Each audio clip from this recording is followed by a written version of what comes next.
Hello friends, welcome back to my channel learn with Pratikar. दोस्तों, ये है हमारे रीजनिंग सीरीज का 5th लेक्चर। हमने फर्स्ट लेक्चर्स में क्लॉक चैप्टर्स का इंट्रोडक्शन खत्म किया था। सेकेंड लेक्चर्स में उससे जितने क्वेश्चंस बन सकते थे हर टाइप के क्वेश्चन कराए थे। थर्ड लेक्चर में हमने कैलेंडर चैप्टर स्टार्ट किया हुआ था, उसका इंट्रोडक्शन था। और फोर्थ लेक्चर्स में उससे जितने क्वेश्चंस बन सकते थे उन सभी क्वेश्चंस को मैंने करा दिया है। ये है 5th लेक्चर और इसमें हमको सीखना है डाइस, जो हमारा पासा जो चैप्टर होता है रीजनिंग का, उसको आज हमको सीखना है। ये होगा बस उसका इंट्रोडक्शन वाला वीडियो होगा ये। इसमें बस हम उसका इंट्रोडक्शन जितने टाइप के क्वेश्चंस बन सकते हैं सभी टाइप्स के बारे में हम लोग एक एक क्वेश्चन सीख लेंगे कि कैसे कैसे क्वेश्चन आते हैं, कैसे कैसे उसको सॉल्व किया जाता है। इसके बाद वाली जो रीजनिंग सीरीज का जो वीडियो आएगा उसमें हम लोग सीखेंगे, उस पर जितने क्वेश्चन बन सकते हैं, जितने टाइप्स के क्वेश्चन, उन सब क्वेश्चन को करेंगे। ओके, वो प्रैक्टिस वाला रहेगा। तो इस वीडियो को बहुत ध्यान से पूरा लास्ट तक देखिएगा। आपको कोई भी ऐसा हमें नहीं लगता है कि इसके बाद देखने के बाद आपको कोई दूसरी वीडियो देखने की जरूरत होगी, क्योंकि इसमें हर टाइप्स के आपको क्वेश्चन के सभी कॉन्सेप्ट हम बता देंगे। ओके, तो चलिए स्टार्ट करते हैं। तो देखिए दोस्तों, पासा होता क्या है? तो पासा जो होता है हमारा क्यूब शेप में होता है, क्यूबिक शेप में होता है। ओके, ये इसको घनाकार बोला जाता है, जिसमें क्या होता है उसकी लंबाई, चौड़ाई, ऊंचाई तीनों क्या होती हैं आपस में बराबर होती हैं। ऐसे सॉलिड शेप्स को क्या बोलते हैं हम लोग? डाइस। देखिए इस चैप्टर में हमसे ये क्वेश्चन पूछ सकता है कि इसे कोई पासा है, डाइस दे दिया और उसका कई स्थिति दे दिया, मतलब एक स्थिति दे दिया, दूसरी हो सकता है 2 स्थिति दे देगा उसी पासे की, होता है 3 स्थिति उसका दे देगा। तो हमको वहीं देख के बताना रहेगा कि इसका अपोजिट क्या है। बस इसमें हमारा यही काम रहेगा कि इसका अपोजिट निकाला जाता है और कुछ नहीं किया जाता है इस चैप्टर में। पासे वाले चैप्टर्स में जितने भी क्वेश्चंस बनेंगे मतलब निकालने के लिए, तो बस अपोजिट निकालने के लिए हमने पूछा कि इसका क्या अपोजिट होगा। ओके, तो देखिए क्या होता है। ये हमारा कोई पासा है मान लीजिए, देखिए हो सकता है इस पे नंबर लिखा हो, सभी फेसेस पे क्या हो सकता है नंबर लिखा हो सकता है कोई कलर दे दिया हो सकता है कोई सिंबल बना दिया हो, और उसी का हमें अपोजिट पूछा जाता है। ओके, तो देखिए क्या करना होता है हमें। तो देखिए मान लेते हैं ये कोई हमारा डाइस है, डाइस जैसा दिख रहा होगा आपको। चलिए इसका नाम ले देते हैं। अपोजिट फेस क्या होता है पहले देख लेते हैं इसका। तो पहले इसका नाम ले लेते हैं। चलिए ये ए है, बी है, सी है, डी है। इस कारण पे होगा। चलिए ये ई है, एफ है, जी है और ये एच है। ओके, अब देखिए अब इसमें अपोजिट फेस जो पूछा होता है ना, देखिए तो अपोजिट फेस क्या होते हैं। जैसे देखिए ये जो है इसके पीछे इसके विपरीत क्या होगा, मतलब जैसे देखिए हमारा ए बी सी डी है, ए बी सी डी है ना, ये वाला फेस है। इसके विपरीत क्या होगा, इसके पीछे वाला। देखिए ये वाला फेस है कि नहीं, जो पीछे वाला है। इमेजिनेशन 3D में करेंगे तो आपको समझ में आएगा। तो क्या होगा ये ई एफ जी एच, इसका अपोजिट क्या है हमारा ई एफ जी एच, या इसका अपोजिट पूछ देगा तो ये आगे वाला होगा। तो या दोनों आपस में क्या है, एक दूसरे के अपोजिट ही होंगे।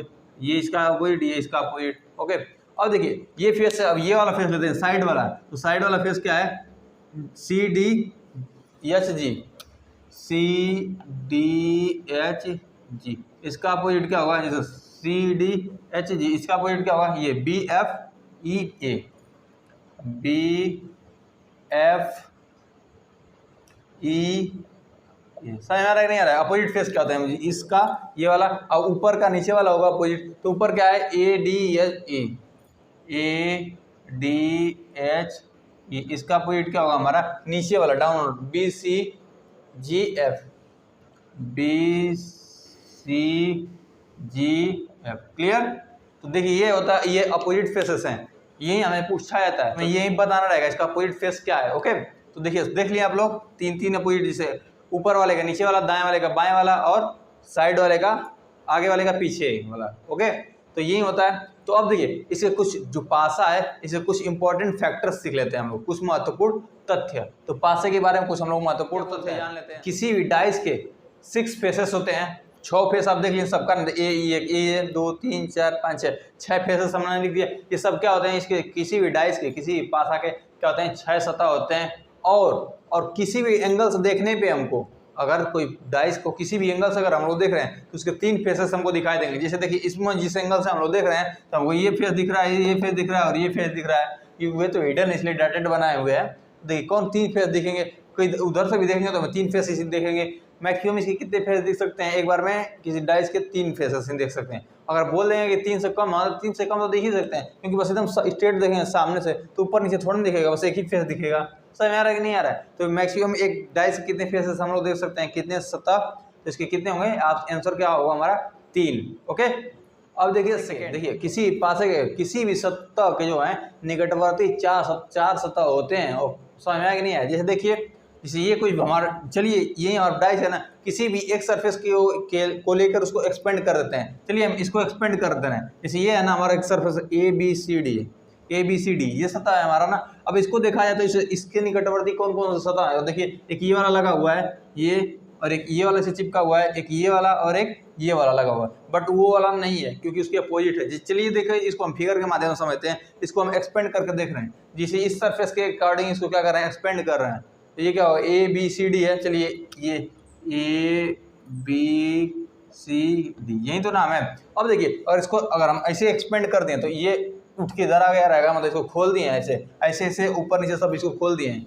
तो ये है, तो HG इधर आएगा, HG सही है नहीं, ये वाला जो सरफेस है इधर आ गया है, ये वाला सरफेस जो है उधर चला गया, खोल दिए हैं। बस इसको इमेजिनेशन करते होंगे तो आप आसानी से इसको कर लेंगे। ओके, अब देखिए, अब इसको एक्सपेंड कर रहे हैं तो ये क्या होगा, BC है ये, और नीचे क्या होगा, FG। इसको एक्सपेंड कर, इसको उठा दें तो क्या होगा हमारा EH। समझ में नहीं है, क्लियर। अब देखिए, ये तो हो गया हमारे सभी सरफेस निकाल लिए, इसके अपोजिट कौन कौन इससे लगे हुए सरफेस कौन कौन से। अब हमें बात ये है कि कौन सा सरफेस इससे लगा नहीं होता है, तो वो होगा इसके अपोजिट वाला। देखिए जो इसके अपोजिट है ABCD जो सरफेस है, इसके अपोजिट क्या है हमारा EFGH है ना। बट देखिए इसमें EFGH वाला कहीं आया क्या, EF है तो BA है, EFGH नहीं आएगा क्योंकि जो अपोजिट होता है इससे लगा नहीं होता है। इसके अपोजिट मतलब उसके जस्ट फ्रंट पे होता है, उसमें लगान नहीं होता है। ओके, तो इसके कौन कौन से हमें इससे क्या सीखने को मिला कि जो इसके साथ लगे होते हैं, किसी भी सरफेस के साथ जो हमारे फेस लगे होते हैं वो क्या होते हैं, एक दूसरे के अपोजिट नहीं होते हैं। अपोजिट वाला इसके साथ लगा नहीं होता है। समझ में आया कि नहीं यार। अब देखते हैं थर्ड, ये है कि किसी पासे में विपरीत सतह अवश्य होता है। अब देखिए कोई ऐसा है क्या जिसके अपोजिट फेसेस नहीं होंगे, अपोजिट सतह नहीं होगा, ऐसा कोई है क्या, ऐसा पॉसिबल नहीं है। कोई भी अगर पासा रहेगा अगर हमारा तो उसका विपरीत सतह जरूर होगा। समझ में आया कि नहीं है। अब देखते हैं किसी पासा के 12 किनारे होते हैं, मतलब एज, उसके एज कितने होते हैं, 12 होते हैं। तो चलिए काउंट करते हैं। तो देखिए 1 2 3 4 5 6 7 8 9 10 11 12, मतलब हॉरिजेंटल वाले 4 ठो वर्टिकल और 4 ठो इंक्लाइंड, मतलब 12 हमारे कितना क्या होते हैं, इसे किनारे होते हैं। ओके, अब देखते हैं अगला तथ्य ये है कि किसी भी पासे के 8 कोने होते हैं। तो कोने कौन कौन से हैं देख लीजिए जरा। ये A है, ये कोना, ये B C F E G F D H E, देखिए 8 है कि नहीं, 1 2 3 4 5 6 7 8 कोने होते हैं। समझ में आया कि नहीं, कौन कौन से कोने हैं, कौन कौन से किनारे हैं। तो किसी भी पासे का ये तो ओवरव्यू था, सभी लोग इसके बारे में जनरली जानते ही होंगे। अब आते हैं क्वेश्चंस करने से पहले हम लोगों को क्या चीज़ फैक्टर जो सीखने होते हैं उसको सीखना है। ओके, उसमें आते हैं टाइप्स ऑफ डाइस, पासा के प्रकार। तो कितने प्रकार के पासा होते हैं, तो वो होते हैं हमारे 2 प्रकार के। वो क्या होते हैं आइए उसको सीखते हैं। ओके, तो पासा कितने प्रकार के होते हैं हमारे, 2 प्रकार के। पहला होता है सामान्य पासा, दूसरा होता है मानक पासा। सामान्य पासा को बोला जाता है जनरल डाइस और मानक पासा को बोला जाता है हमारा स्टैंडर्ड डाइस। ऐसे पासे जिनके विपरीत सतहों का योगफल 7 ना हो। ओके, अगर 7 हो जाए तो स्टैंडर्ड डाइस हो जाएगा। समझ में आया कि नहीं आया। तो ये पासा अगर हमें जो दिया गया ये पासा बोल दे कि ये सिंपल है या स्टैंडर्ड है, तो आपका जवाब होगा कि ये सिंपल है। तो देखिए सामान्य पासा में ये भी है, या तो सामान्य पासा का ये भी डिफिनेशन हम बता सकते हैं, जो हमारे फेस जो दिख रहे हैं, जो नंबर हमारा दिख रहा है ना, उसमें से किसी का योगफल अगर 7 हो जाए तो हमारा स्टैंडर्ड डाइस नहीं रहेगा, वो क्या हो जाएगा हमारा सिंपल डाइस, जनरल डाइस हो जाएगा सामान्य पासा। ये तो सामान्य पासा का डिफिनेशन ये भी बोल देगा कि जो सरफेस हमें दिख रहे हैं जो सतह, और उनका योगफल अगर 7 हो जाता है तो हमारा सामान्य पासा हो जाएगा, क्योंकि अगर योगफल उनका सामान्य हो जाए तो उसका नहीं होगा, है कि नहीं। अगर जो दिख रहा है वो अगर 7 हो जा रहा है तो जो न दिखने वाला वो 7 थोड़ी ना होगा, और जब 7 नहीं होगा तो इसका मतलब क्या हमारा सामान्य पासा है। समझ में आया कि नहीं यार। तो देखिए इसमें मिल गया ये। अगर इसको देखा जाए तो अगर यहाँ पे अगर हम इसको बोल दें, अगर हम जब जो जनरल डाइस होते हैं ना सामान्य पासा, तो सामान्य पासा का विपरीत कैसे निकाला जाता है, इसका अपोजिट, क्योंकि हमें इसमें अपोजिट निकालना सीखना होता है। तो इसका अपोजिट कैसे हम लोग फाइंड करते हैं। तो देखिए यहाँ पे 1 का अपोजिट हमसे पूछ देना 1 का अपोजिट क्या होगा, तो आप क्या बताएंगे, जो इसमें दिखाई ना देते होंगे वो सब तीनों जो होते हैं ऑप्शनल हमारे, वही सभी अपोजिट हो सकते हैं। एक का अपोजिट ये हमारा 2 भी हो सकता है, 3 भी हो सकता है और 5 भी हो सकता है। समझ में आ गया नहीं है, 3 इसमें अपोजिट मिलते हैं। अगर जो हमारा जनरल डाइस होते हैं सामान्य पासा, उसके हमारा विपरीत पूछ दिया था, तीनों हो सकते हैं, तीनों में से कोई भी हो सकता है, या तो 1 2 भी हो सकता है, या 3 भी हो सकता है, या तो 5 भी हो सकता है। और हम 4 के अपोजिट पूछें तो 4 के अपोजिट भी या तो 2 भी होगा, 3 भी होगा, 5 भी होगा, मतलब जो दिख नहीं रहा है वही अपोजिट हो जाएंगे, जो दिख रहा है वो अपोजिट नहीं होते हैं, क्योंकि अपोजिट जो फेसेस होते हैं एक साथ कभी दिखते नहीं है। कर दे रहे हैं तो क्या सामान्य पासा होगा, हाँ अभी समान है, क्योंकि देखिए इनका योगफल 7 मिल जा रहा है ना, जो फेस दिखने वाले रहते हैं इनका योगफल कितना हो जाना चाहिए, 7 हो जाएगा, तो हमारा सामान्य पासा हो जाएंगे। और सीखते हैं हम लोग स्टैंडर्ड डाइस। ओके, तो देखिए स्टैंडर्ड डाइस क्या होते हैं, ऐसे डाइस जिनके विपरीत सतहों का योगफल कितना हो जाए, 7 हो जाए। जैसे हमारे ये मिला है 2 है, 4 है और यहाँ पे 3 है। ओके, तो ये स्टैंडर्ड डाइस है, आपका जवाब होगा नहीं, क्योंकि जो दिख रहा है इसका योगफल 7 मिल जा रहा है, ऐसा नहीं होना चाहिए। अगर इसको हम 1 कर दे रहे हैं, अब देखिए अभी हमारा क्या मिल जाएगा, हमारा ये स्टैंडर्ड डाइस बन गया है, क्योंकि स्टैंडर्ड डाइस क्या होता है, अपोजिट फेसेस का सम कितना होना चाहिए, हमारा 7 होना चाहिए। तो देखिए अगर हम 2 का अपोजिट सब पूछ देगा ना, 2 का अपोजिट, तो आप क्या बोलेंगे, इसका अपोजिट कितना होगा, 5 होगा, क्योंकि इसका योगफल कितना होना चाहिए, अपोजिट फेसेस का सम कितना होना चाहिए, 7 होना चाहिए। जैसे 1 का तो क्या बताएंगे आप, 6, 4 का तो आप क्या बताएंगे, 3। समझ में आया कि नहीं आया। अपोजिट क्या होते हैं, अगर स्टैंडर्ड डाइस का अगर हमें मानक पासा का अगर विपरीत पूछ देगा तो आप बता देंगे, तो वो 7 में से घटा के उसका आंसर आप बता देंगे। समझ में आया कि नहीं आया। और ये भी जान लीजिए जो भी हमारे स्टैंडर्ड डाइस होते हैं वो उस पर बस नंबरिंग ही होता है, ना कि ABCD होना चाहिए, ना ही कोई कलर कोडिंग होना चाहिए, ना ही कोई मतलब सिंबल, ऐसा कुछ नहीं होता, बस उस पर क्या होना चाहिए, कोई नंबर से होना चाहिए। समझ में आया कि नहीं है, क्योंकि नंबर्स होगा तभी तो हम 7 से माइनस करेंगे, अब 7 में से थीटा माइनस करेंगे, खूब करते रह जाएंगे ना, ऐसा नहीं ना होता, ऐसा नहीं होना चाहिए। समझ में आया कि नहीं आया। तो कोई भी स्टैंडर्ड डाइस होता है उस पर बस हमारा नंबरिंग ही किया रहता है, 1 2 3 4 5 6 ही लिखा होता है, इसके बाहर कुछ नहीं लिखा होता है। समझ में आया कि नहीं आया।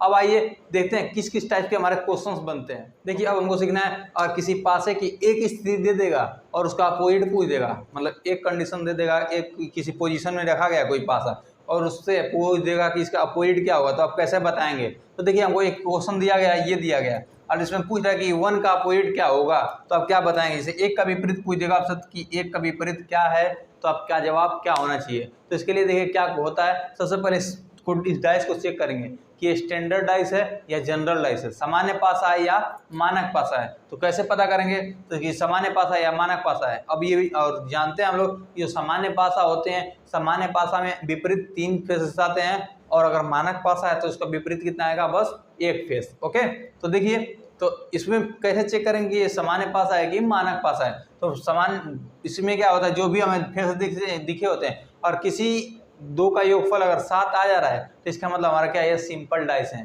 समझ में आया कि नहीं आया। और अगर हमारा स्टैंडर्ड डाइस होता है तो 7 नहीं आना चाहिए, क्योंकि अपोजिट फेसेस का सम कितना होना चाहिए, 7 होता है उसमें, तो 7 जब होगा तो इससे नहीं हो पाएगा। तो देखिए इसमें अगर हम देखा जाए तो इसको ऐड करते हैं, 4 3 7 हो जा रहा है, इसका मतलब जब 7 मिल गया किसी 2 का, इसका मतलब ये क्या हमारा सिंपल डाइस है। और सिंपल डाइस में क्या होता है हमारा, इसमें तीन सॉल्यूशन मिलते हैं, जो इसमें दिखते नहीं है वही सब क्या हो जाएंगे, इसके आंसर हो जाएंगे। और देखिए तो 2 नहीं दिख रहा है, 5 नहीं दिख रहा है और 6 नहीं दिख रहा है, इसका जवाब क्या होगा, बोलेगा कि 1 का अपोजिट क्या होता है। आप क्या बोल सकते हैं, 2 भी हो सकता है, 5 भी हो सकता है और 6 भी हो सकता है। ओके, आइए एक और क्वेश्चन इसी पे करते हैं। चलिए कोई नंबर दे दिया हमको, मान लीजिए यहाँ पे, चलिए यहाँ पे कर दिया हमारा 4 1 5, ये दे दिया। अगर पूछ देगा इसका अपोजिट बताना है आपको, इसमें पूछ देगा हमें 5 का अपोजिट, 5 का विपरीत क्या होगा, तो आपका जवाब क्या होगा। तो देखिए चेक करते हैं जरा, इसका जो योगफल कितना है, 4 1 5 हो जा रहा है, 5 4 9 हो जा रहा है, 5 1 6 हो जा रहा है, 7 किसी का नहीं हुआ। जब 7 नहीं हुआ इसका मतलब इसके अपोजिट वाले का सम कितना होना चाहिए, 7 होना चाहिए, क्योंकि जब तो इसका मतलब ये क्या है, हमारा स्टैंडर्ड डाइस है, मानक पासा है। और मानक पासा में हमको पता है कि कोई एक सॉल्यूशन आता है। तो देखिए अगर हम 5 का विपरीत पूछें तो 5 का अपोजिट, तो मानक पासा, इसका मतलब क्या करेंगे, 7 में से 5 को माइनस कर देंगे, इसका मतलब इसका आंसर क्या होगा, 2। समझ में आया कि नहीं आया। ये हुआ इसका अपोजिट। तो आप लोग सीख चुके हैं कि कोई एक स्थिति दे के हमें पूछ देगा तो हम कैसे निकालते हैं। अब ये सीखते हैं जब 2 स्थिति दे देगा किसी पासे की और विपरीत पूछेगा तो कैसे हम लोग निकालते हैं। ओके, तो ये कंडीशन है हमारे, एक पासे के 2 स्थिति दिया गया है। यहाँ पे देखिए 2 पासे नहीं है, एक ही पास है, उसको दो एंगल से दर्शाया गया इसमें। ओके, दो एंगल, एक एंगल से देखने पे ये दिख रहा है, एक एंगल से देखने पे ये दिख रहा है, तो इसका हमें अपोजिट बताना होगा। किसी एक का अपोजिट पूछ रहा है तो हम लोग कैसे फाइंड करते हैं। देखिए तरीका क्या होता है इसका, बहुत आसान तरीका आपको बता रहे हैं, वही कीजिएगा एकदम। किसी एक ऐसा कोई नंबर देखिएगा कि कोई नंबर इन सब में कॉमन है क्या, अगर एक नंबर कॉमन है तो देखिए जो भी इन सब में कॉमन नंबर दिखता है, इसमें कॉमन क्या दिख रहा है हमें, 2 दिख रहा है, तो यहाँ पे 2 लिखेंगे ऐसे, जो कॉमन दिखता है उसको। इसके बाद इसमें हम क्लॉकवाइज या एंटी क्लॉकवाइज चलते हैं। चलिए आप ये बस क्लॉकवाइज चलते रहिए, सही रहेगा। या इसी को 2 को पकड़ के इसे हम क्लॉकवाइज चलेंगे, समझ में आ गया। 2 के बाद 6 आ रहा है, फिर 4, तो 2 के बाद 6, इसके बाद 4। क्लियर, कोई डाउट नहीं। वही काम इसमें, यही 2 था ना, ये अगर 2 को लेके चल रहे हैं, जो कॉमन रहता है उसी को पकड़ के क्लॉकवाइज चलें तो क्लॉकवाइज चलेंगे, तो इधर भी क्लॉकवाइज, तो 2 को पकड़ के इसे क्लॉकवाइज चलेंगे। तो 2 के बाद क्या आएगा, 2 के बाद 5, फिर 3, तो 2 के नीचे 2 लिखेंगे, फिर 5, फिर 3, समझ में आया। इसके बाद जो इसमें मिसिंग है, इसमें मिसिंग क्या है, 1, तो 2 का जो काम, इसका अपोजिट क्या मिल जाएगा हमारा, 1, समझ में आ गया नहीं है। जो मिसिंग होता है इसका अपोजिट हो जाता है, जो 2 बार आता है इसका अपोजिट, और देखिए 6 का अपोजिट 5, 4 का अपोजिट 3, मतलब 2 का अपोजिट क्या मिला है हमारा, 2 का अपोजिट 1 और 1 का अपोजिट 2, 5 का अपोजिट 6 और 6 का 5, 4 का अपोजिट 3 और 3 का अपोजिट 4, समझ में आया नहीं है। तो ये हुआ हमारा इसका आंसर। अब आइए देखते हैं, आइए इस पे एक और क्वेश्चन कर लेते हैं कि हमारा डाउट क्लियर हो जाएगा। ओके, देखिए अगला क्वेश्चन हमको मिला हुआ है, ये हमें नंबर दे दिया। आप देखिए क्या करते हैं, जो देखा था इसमें कोई अगर एक कॉमन मिला है, कंडीशन 3 ही तो कंडीशन बनेगा इससे, जब 2 डाइस दिया है तो एक ही 3 ही तो इसमें कंडीशन मिलेगा। पहला कंडीशन ये मिलेगा कि इसमें कोई एक कॉमन नंबर मिल रहे, दूसरा कंडीशन यही बन सकता है कि दोनों के दोनों कॉमन मिले, और हो सकता है तीसरा कंडीशन ये हो सकता है कि तीनों में से कोई कॉमन ही ना मिले। समझ में आ रहा है कि नहीं आ रहा है, जब 2 स्थिति दिया गया तो हो सकता है ये तो बन सकता है हमारा कंडीशन। तो ये देखिए ये एक ही कॉमन वाला जो इससे पहले सीखे हैं उसी पे एक क्वेश्चन है। तो देखिए क्या करते हैं, आपको क्या बताएं, जो नंबर सब में कॉमन होता है, दोनों में कॉमन क्या हमारा 1 है, तो चलिए 1 लिखेंगे। अब यहाँ इसको क्लॉकवाइज या एंटी क्लॉकवाइज चलते हैं, तो क्लॉकवाइज चलते हैं, तो क्लॉकवाइज चलते हैं। 1 के बाद 4 के बाद 5, 4 फिर 5, यहाँ पे 1 कॉमन है तो 1 के नीचे 1 लिखेंगे, याद रहे। इसके बाद उनको क्लॉकवाइज चलाना है तो इसके बाद 3 आएगा, फिर 2 आएगा, 3 फिर 2, तो 1 के जो गायब इसमें क्या है 6 है, तो 1 के अपोजिट क्या मिल जाएगा हमारा 6, 6 के अपोजिट 1, 4 के अपोजिट 3, 3 के अपोजिट 4, 5 के अपोजिट 2, 2 के अपोजिट 5, समझ में नहीं है। ये इसका अपोजिट, ये इसका अपोजिट, ये इसका अपोजिट। क्लियर। अब देखिए 2 स्थिति सकते हैं क्या हो जिसमें 2 कॉमन रीजन मिले। ओके, जब किसी पासे की ऐसी स्थिति दे देता है इसमें क्या होते हैं 2 कॉमन रीजन मिलते हैं, तो इसके बाद जो आपस में जो कॉमन नहीं होते ना वहीं एक दूसरे के अपोजिट हो जाते हैं। जैसे 2, 3 है, 2, 3 इसमें भी, इसका मतलब 4 का अपोजिट हमारा क्या मिल जाएगा 5, 4 का अपोजिट क्या मिल जाएगा 5 और 5 का अपोजिट 4, बस इससे बाहर कुछ इसमें नहीं पूछता है। ओके, अब सीखते हैं तीसरी स्थिति क्या होती है, जब दोनों में से कोई कॉमन ना मिले। ओके, अब ये जो हमारी स्थिति है देखिए कैसी स्थिति है कि जब इन सब में क्या है तीनों में से कोई भी कॉमन रीजन ना मिले, एक भी कॉमन रीजन मिले ही नहीं, तो ऐसे कंडीशंस में क्या करते हैं, जैसे हमें क्वेश्चन मिला है 1 2 3 4 5 6, देखिए इसमें इन दोनों में कोई कॉमन एक भी कॉमन नहीं मिल रहा है, तो इस कंडीशन में हम लोग देखिए क्या करते हैं। अगर हमें किसी पासे के 3 स्थितियां दे दी गई हैं और इसमें किसी एक का अपोजिट पूछ रहा है तो कैसे फाइंड करते हैं। तो देखिए हमें ये क्वेश्चन दिया है, चलिए इसे हम पूछ रहे हैं 3 का विपरीत क्या होगा, 3 का अपोजिट क्या होगा, 3 का अपोजिट बताइए आप लोग क्या होगा।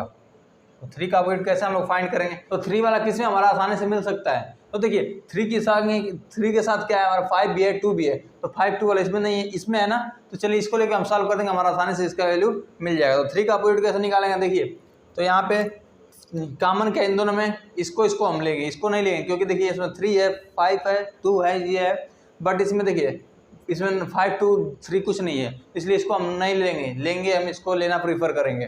तो इसमें 5 है तो 5 को लेते हैं हम लोग, 5 पकड़ेंगे, इसको क्लॉकवाइज या एंटी क्लॉकवाइज रोटेट करा देते हैं, हम क्लॉकवाइज चलते हैं। 5 के बाद 1 फिर 4, 5 के बाद 1 फिर 4, इसमें वही काम करेंगे, 5 के बाद 1 5 के बाद 3 फिर 2, तो इसका मतलब 3 का अपोजिट क्या मिला हमारा 1, हमारा हो गया आंसर। किसी एक ही का पूछता, तीनों का नहीं पूछता है, बट तीनों का पूछ दिया फिर हम निकाल सकते हैं। देखिए 5 है तो बचा क्या है यहाँ पे हमारा 1 2 3 4 हो गया, 5 के बाद 6, तो हमारा ये मिल गया। तो तीनों का हम निकालेंगे, बट इसमें क्वेश्चन देखिए हमें बस एक ही किसी नंबर्स का पूछता है तो हमारा ये तरीका होता है निकालेंगे, तीनों का पूछ दिया तभी हम लोग निकाल सकते हैं इस तरीके से, समझ में आ गया नहीं है। टू वाला ही रूल होता है, बस यही आपको अपने से लॉजिक लगाना है किस दो पासे को लेके हम लोग सॉल्व करें, जो आपको सुटेबल लगे उसको लेके आप सॉल्व। देखिए ये हमारा किसी पासे की 4 स्थितियां देके इसका अपोजिट पूछ देगा, तो कैसे हम लोग फाइंड करते हैं। चलिए क्वेश्चन का पूछने का कुछ तरीका चेंज कर देते हैं, क्योंकि हम लोग ये सीख चुके हैं। देखिए इसमें भी वही करना होता है, 4 दे दे, 3 दे दे, 5 दे दे, 6 दे दे, 1000 दे दे, कोई दिक्कत नहीं है हमें। बस इसमें क्या करें, किसी दो को लेंगे, ऐसे किसी दो को प्रीफर करें जिससे हम लोग क्या कर सकते हैं, सबका अपोजिट निकाल सकते हैं। 2 वाला ही रूल लगाया था, कितना भी देते हैं हमें कोई फर्क नहीं पड़ने वाला है, किसी दो ऐसे पासे को लेंगे जिससे हम आसानी से इसका अपोजिट निकाल सकते हैं, बस और कुछ नहीं किया जाता है। ओके, तो हमने 2 वाला अच्छे से सीख लिया है। 3 वाला में भी वही करना होगा, अपने से खुद से प्रीफर करेंगे कौन से 2 को ले लें, जो आपको सुटेबल लगे उसको लेके सबका अपोजिट निकाल सकते हैं। जैसे ये 4 स्थिति दे दिया, इसमें भी वही करेंगे। तो देखिए इसमें क्वेश्चन पूछने का कुछ तरीका हम आपको कुछ चेंज कर देते हैं। चलिए सबका नाम लिख देते हैं। चलिए जैसे ये ए है, ये पासा बी है, स्थिति उसका ए बी सी है, एक ही पासा है, अलग अलग नहीं है, है ना। ये मैं 4 पासा दे, 4 स्थितियां दे दी गई ए बी सी डी। चलिए इसमें ये पूछ देगा हमें कि यहाँ पे जो है सी का निचला सतह कौन सा है। समझ में आया कि नहीं आया। क्वेश्चन इस टाइप से घुमा के पूछ सकता है, जैसे जो हमारी 4 स्थितियां हैं इसमें सी वाले की निचली सतह कौन सी है। तो देखिए ऊपरी सतह क्या है हमारी 3 है, तो निचली सतह मतलब 3 का अपोजिट, बस वही है, कुछ नहीं करना है हमको, बस क्वेश्चन घुमाया तभी हमें फर्क नहीं पड़ने वाला। जैसे यहाँ पे पूछेगा ए का निचला सतह क्या होगा, तो आप क्या बोलेंगे कि 4 का अपोजिट निकालेंगे, बस वही हमारा होगा। तो हम लोग कैसे फाइंड करेंगे, तो देखिए सबसे आसान तरीका क्या होगा। सबसे पहले तो देखते हैं इन सब में अपोजिट कैसे हम लोग फाइंड कर सकते हैं, किसको लेके हम आसानी से फाइंड कर सकते हैं। जैसे देखिए अगर हमें इसका 3 का अपोजिट पूछा था ना, तो 3 का अपोजिट करने के लिए हम लोग क्या करेंगे। देखिए 3 के बाद क्या हमारा 1 है, 3 1 6 है, 1 6 और किसी में है क्या 1 6 1 6 1 6। देखिए इसमें है तो इसको हम लेना प्रीफर करेंगे। तो इन दोनों में कॉमन क्या है 1 1 है, तो चलिए 1 को पकड़ते हैं, इसमें क्लॉकवाइज चलते हैं। तो 1 के बाद 4 4 के बाद 5 4 4 के बाद 5, इसमें 1 को पकड़ेंगे फिर 3 6, 1 को पकड़ेंगे फिर 3 फिर 6। समझ में नहीं आया। तो देखिए 3 का अपोजिट पूछा था, 3 का अपोजिट कितना मिलेगा हमारा 4, डायरेक्ट हमारा आंसर हो जाएगा। क्वेश्चन घुमा के ये पूछे तो हमें कोई कंफ्यूजन नहीं होना है, कंफ्यूज नहीं होना है। बस हमें क्या करना है, कोई 2 पासे को ऐसे लें, 2 ऐसी स्थिति लेंगे जिससे हम इसका अपोजिट आसानी से निकाल सकते हैं, और करना कुछ नहीं रहेगा। ओके, आइए देखते हैं कुछ अलग टाइप्स के। अब देखिए अब हमको सीखना है किसी पासे की प्रसारित स्थिति। जैसे किसी पासे को हम खोल दे रहे हैं, ओके, तो खोल देने पे जैसे जैसे फिगर बन रहा है तो क्या होगा, मतलब उसका अपोजिट इसमें निकालना होगा तो कैसे निकालेंगे। जैसे देखिए किसी पासे को ओपन कर दिए, मतलब ये ऐसे रहा होगा, ये ऐसे जाके इधर अपोजिट रहा होगा, मतलब ये पीछे वाला भाग पोर्शन है, ये साइड का साइड, मतलब ये नीचे का ये ऊपर का, ये साइड का ये इस साइड का, मतलब इसको ओपन कर दिया गया। ये भी वैसे ही है, ये इधर से है, ये इधर से फिर फोल्ड करना रहेगा। आप ऐसे इमेजिनेशन कर सकते हैं, मतलब किसी फासे को खोला है तो ऐसा बन सकता है, ऐसा बन सकता है, या ऐसा बन सकता है, या और भी सारी स्थिति बनते हैं। तो कैसे हम लोग उसको सॉल्व करते हैं, इसमें हम कॉन्सेप्ट अच्छे से सीख लेते हैं, कोई दिक्कत नहीं होगा। देखिए क्या करना होगा, सबसे पहले हम लोग एक चीज़ सीखे हैं कि जो अपोजिट फेसेस होते हैं, तो किसी पासे के जो अपोजिट फेसेस होते हैं एक साथ नहीं लगे होते हैं, ये बात सीखेंगे ना, तो बस वही काम करना होगा। जैसे देखिए और 3 वाले का अपोजिट अगर हमसे पूछ दें तो देखिए 3 वाले में ये भी लगा, ये भी लगा, ये भी लगा, ये भी, मतलब ये सब तो अपोजिट होंगे नहीं, तो इसका क्या होगा 6। बट हमको ये नहीं लगाना है, लॉजिक हम बस ये तो लॉजिक हुई। जैसे इसका अपोजिट पूछ दें तो देखिए ये लगा है, ये लगा है, और ये नहीं लगा है, मतलब ये भी लग सकता है, ये भी लग सकता है, क्योंकि अगर फोल्ड करेंगे तो ये अगल बगल वाले लगेंगे। तो देखिए इसमें हमें लॉजिक क्या लगाना है कि अगर जो भी दिया रहेगा नंबर जिसका अपोजिट पूछ देगा, तो क्या करेंगे उसके एक के बाद जो सेकंड नंबर पे जो आता है ना, उसका जस्ट वही अपोजिट हो जाएगा। जैसे इसका अपोजिट, जैसे 2 का अपोजिट आप सब पूछ दें, 2 का अपोजिट, तो 2 का अपोजिट क्या बनेंगे, इसके बाद देखिए 3 के बाद 4 आ रहा है ना, 2 का अपोजिट 4, 4 का अपोजिट 2, 1 का पूछ देंगे तो 1 जो सेकंड नंबर पे आता है, 1 के बाद देखिए 1 के बाद यहाँ पे 5 आ रहा है तो 5, तो 5 का 1। वैसे ही देखिए 6 का पूछ दें आपसे, तो 6 का क्या होगा, 6 का जो सेकंड पे आता है 3। बस इसमें कुछ नहीं करना है। जब भी कोई भी स्थिति देगा पासे का, हमें घबराना कुछ नहीं है, घबराना बिल्कुल भी नहीं है। क्या करना होगा हमको, बस जो सेकंड नंबर पे आ जाए उससे वही हमारा अपोजिट हो जाएगा। जैसे ये स्थिति दे दिया हमको, तो देखिए इसमें जो सिंबल दे दिए हैं कुछ, इसका अपोजिट, जैसे हम @ का पूछना होगा, पूछने आपसे कि @ का अपोजिट क्या होगा, तो आप क्या बोलते आएंगे @ का अपोजिट जो सेकंड नंबर पे आता है, तो क्या आएगा, मतलब जो है वहाँ से काउंट करेंगे, जो दूसरे नंबर पे आ जाएगा बस हमारा वही अपोजिट हो जाएगा, सिंपली, और कुछ नहीं करना रहेगा इसमें। तो हैज हो जाएगा, हैज का अपोजिट ये होगा। ऐसे ही पूछेंगे स्टार का, तो आप सब क्या बताएंगे, अब स्टार का पूछ दें आपसे, स्टार का अपोजिट, तो स्टार का अपोजिट क्या बताएंगे आप, तो स्टार तो सेकंड पे क्या है हमारा रेक्टेंगल। बस सिंपली इसका ट्रायंगल का क्या होगा हमारा सर्किल हो जाएगा, बस कितना ये। और देखिए ये एक स्थिति दिया है तो इसमें 1 का पूछ दें आपसे, तो 1 का क्या बताएंगे आप, 1 है तो 1 का अपोजिट क्या बताएंगे, जो उसके बाद अल्टरनेटिव मतलब एक छोड़ने के बाद जो होता है 3 बताएंगे। 2 का तो 2 का 4 लिखेंगे अल्टरनेटिव, ये नहीं ना हो रहा है देखिए, क्योंकि देखिए ये किसका होगा, ये 6 वाले का 4 हो रहा है और एक के बाद छोड़ने पे जो मिलता है ना वही देखा जाता है। तो इसका क्या हो जाएगा, 4 का देखें तो देखिए 4 का क्या मिल जाएगा हमारा 6 मिल जाएगा, तो देखिए 2 का क्या मिल जाएगा 5, मतलब जो सेकेंड नंबर पे आता है बस वही होता है भाई, और कुछ नहीं किया जाता है। इसके बाद यहाँ पे देखें तो ये एक ही लाइन वाले हैं, सेकेंड पे ये 5 ना है तो 2 का क्या होगा हमारा 5 होगा। समझ में आया कि नहीं है, कैसे निकालते हैं हम लोग, बस एक छोड़ने के बाद जो सेकंड पे आता है वही क्या होता है अपोजिट होता है और कुछ नहीं किया जाता है। अब आइए कुछ और 3 इंपॉर्टेंट और स्थिति देखते हैं जो थोड़ा हार्ड मानी जाती है, उसको हम लोग कैसे सॉल्व करते हैं। ओके देखिए इन क्वेश्चन को काफ़ी टफ माना जाता है, देखिए इन सब क्वेश्चन को कैसे करेंगे ये है। उसमें तो इससे पहले जो हम पढ़े हैं उसमें ऐसे टाइप तिकोने ना निकले होते थे, नहीं पार्ट वाइज इसको ऐड करना होता था, इस टाइप के नहीं। तो इस टाइप से क्वेश्चन आ जाएंगे तो कैसे करेंगे, इसमें कुछ नहीं करना है, इसका तो अपोजिट हम लोग सबका तो निकालना जो सीखे हैं उसका तो कर ही सकते हैं। जैसे 1 का क्या होगा हमारा 1 का 3 होगा, 1 का 3 होगा, 5 का 4 होगा, और देखिए 2 का क्या होगा, तो 2 का निकालना होगा हमें, 2 का अपोजिट क्या होगा, तो इसको मिलाने से जो फिगर बनेगा वही होगा अगर हमारा 2 का अपोजिट। इसको मिलाने से क्या माना है, देखिए कुछ इस टाइप से बनेगा, क्या ये तो इस टाइप से बनेगा कुछ, ये क्या हमारा x है मतलब क्रॉस है, यहाँ पे रेक्टेंगल है, यहाँ पे ट्रायंगल है और यहाँ पे सर्किल है, कुछ इस टाइप का फिगर बनेगा हमारा। समझ में आ रहा है कि नहीं आ रहा है, तो 2 का अपोजिट ये बन जाएगा, इन सब के मिलाने से जो बन रहा है वही बनेगा। इसको इमेजिनेशन आप लोग कर सकते हैं तो आसानी से कर सकते हैं।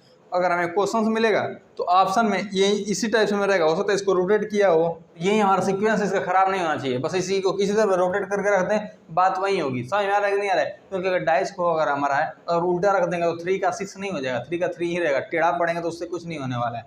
समझ में आ रहा है कि नहीं आ रहा है, तो यही होता है, इस टाइप से बन जाएगा। इसको बस हमें इसमें ये सोचना होगा कि इसको कंबाइन करने पे किस टाइप का फिगर बनेगा। वैसे ये है तो इसका तो आप बता सकते हैं 1 का 3 होगा, 5 का 4 होगा, बट 2 का क्या होगा, तो 2 का इसको मिलाने से इस टाइप का कुछ फिगर बन रहा है तो ये हो जाएगा। समझ में आ रहा है। वैसे इसका देखेंगे हम लोग तो इसको मिलाने से क्या मिल जाएगा, देखिए इसको अगर मिलाएंगे अगर हम लोग तो इसका तो साफ समझ आ रहा है 1 का 3 होगा, इसमें तो कोई दिक्कत नहीं हो रही होगी, 1 का 2 का 4 होगा और कौन बचा 3, तो 3 का अपोजिट क्या होगा, तो 3 का अपोजिट बताना है हमको, तो 3 का अपोजिट कैसे लोग बताएंगे, तो कुछ इस टाइप से बनेगा। अब देखिए अब इसमें हमको ये सोचने वाली बात है कि इसमें क्या बनेगा, तो देखिए अल्टरनेटिव वाला ये जब कंडीशन मिला है ना, इसका मतलब ए बी साथ में होंगे और ये क्या होंगे हमारे साथ में होंगे, क्योंकि इसको ऐड करने पे जो बनेगा फिगर कुछ इस टाइप से बनेगा।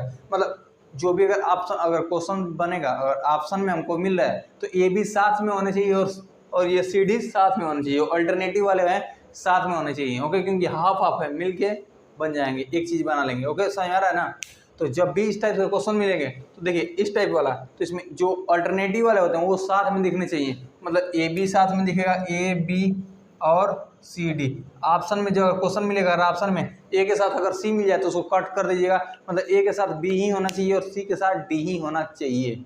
ओके तो आज के लिए इतना ही। देखिए हमने पूरा हर टाइप्स पे, कोई ऐसा टाइप नहीं है जिसको हमने छोड़ा हो, हर टाइप्स हो गया। अगर कुछ छूट भी रहा हो तो उसको क्वेश्चन में अगर देखता है कुछ अलग टाइप से कुछ क्वेश्चन मिलते हैं तो उसके लिए कुछ कॉन्सेप्ट बताना होगा तो उसको हम बता देंगे। ये रहा हमारा आज का ये लेक्चर।